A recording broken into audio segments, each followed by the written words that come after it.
বিয়ের প্রলোভনে শারীরিক সম্পর্ক, এখানে যে পুরুষের যে শাস্তি বিধান রয়েছে 7 বছরের, এটি কেন অসাংবিধানিক নয় এবং কেন এটি স্ট্রাক ডাউন করা হবে না।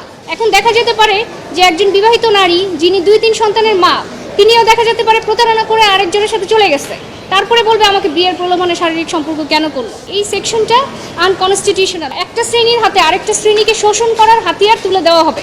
এই অধ্যাদেশের 5 নং ধারায় 9 খ নামে একটি সেকশন ইনসার্ট করা হয়। এই সেকশনে বলা হয়েছে বিয়ের প্রলোভনে শারীরিক সম্পর্ক করার শাস্তি। এই সেকশনের মূল কথা হচ্ছে, যদি কোনো পুরুষ কোনো নারীকে বিয়ের প্রলোভন দেখিয়ে শারীরিক সম্পর্ক করে, তাহলে সেই পুরুষের 7 বছর সশ্রম কারাদণ্ডে দণ্ডিত হবেন এবং অর্থদণ্ডেও দণ্ডিত হবেন এবং উভয় দণ্ডেও দণ্ডিত হবেন। অর্থাৎ বিয়ের প্রলোভনে যদি কোনো শারীরিক সম্পর্ক হয়, পরবর্তীতে নারী এসে যদি বলেন যে তিনি প্রতিশ্রুতি রক্ষা করেন নাই, তাহলে সেই বিষয় নিয়ে আদালত 7 বছর পর্যন্ত কারাদণ্ড দিতে পারেন সেই পুরুষকে। এই বিষয়টি নিয়ে 8-4-ম্যান ফাউন্ডেশন এবং সুপ্রিম কোর্টের আইনজীবী মোহাম্মদ রাশিদুল হাসান এই আইনটিকে চ্যালেঞ্জ করে রিট পিটিশন ফাইল করেন বিগত এপ্রিল মাসে, এবং রিট পিটিশনটি ফাইল করার পরে এতদিন শুনানি হয়েছে। আজ শুনানি শেষে মাননীয় বিচারপতি হাবিবুল গনি ও মাননীয় বিচারপতি সৈয়দ মোহাম্মদ তাজরুল ইসলামের দ্বৈত বেঞ্চ রুল ইস্যু করেছেন। রুলের মূল কথাটা হচ্ছে যে এই যে নারী ও শিশু নির্যাতন দমন অধ্যাদেশ 2025-এর মাধ্যমে যে ইনসার্টেড যে সেকশন 9 খ, অর্থাৎ বিয়ের প্রলোভনে শারীরিক সম্পর্ক, এখানে যে পুরুষের যে শাস্তি বিধান রয়েছে 7 বছরের, এটি কেন অসাংবিধানিক নয় এবং কেন এটি স্ট্রাক ডাউন করা হবে না। এই কারেকশন মানে আসলে এই শাস্তিটা শুধু পুরুষের ক্ষেত্রেই কি প্রযোজ্য? জি, এই শাস্তি শুধুমাত্র পুরুষের ক্ষেত্রে প্রযোজ্য।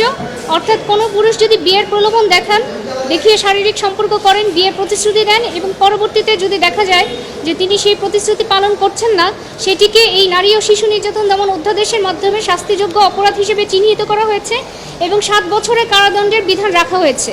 এবং এখানে একটা বিষয়, সেটা হচ্ছে যে এটা হচ্ছে একটা ডিসক্রিমিনেটরি সেকশন। অর্থাৎ প্রতিশ্রুতি কিন্তু যে কেউই না রাখতে পারে, নারীও না রাখতে পারে, পুরুষও না রাখতে পারে, কিন্তু শুধুমাত্র পুরুষের শাস্তির বিধান করা হয়েছে। এবং এখানে কিন্তু বিবাহিত অবিবাহিত কারো বিষয়ে আলাদা করে কিছু বলা হয়নি। এখন দেখা যেতে পারে যে একজন বিবাহিত নারী যিনি 2-3 সন্তানের মা, তিনিও দেখা যেতে পারে প্রতারণা করে আরেকজনের সাথে চলে গেছে, তারপরে বলবে আমাকে বিয়ের প্রলোভনে শারীরিক সম্পর্ক কেন করলো।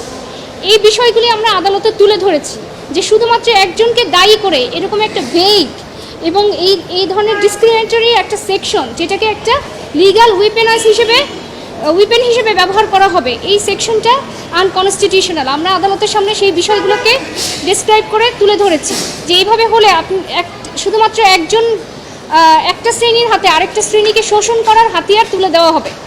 তখন যখন যাই হবে 5 বছর পরে এসেও বলবে তার সাথে আমার সম্পর্ক ছিল, সে বিয়ে করে নাই, অতএব এখন তার বিরুদ্ধে মামলা দাও।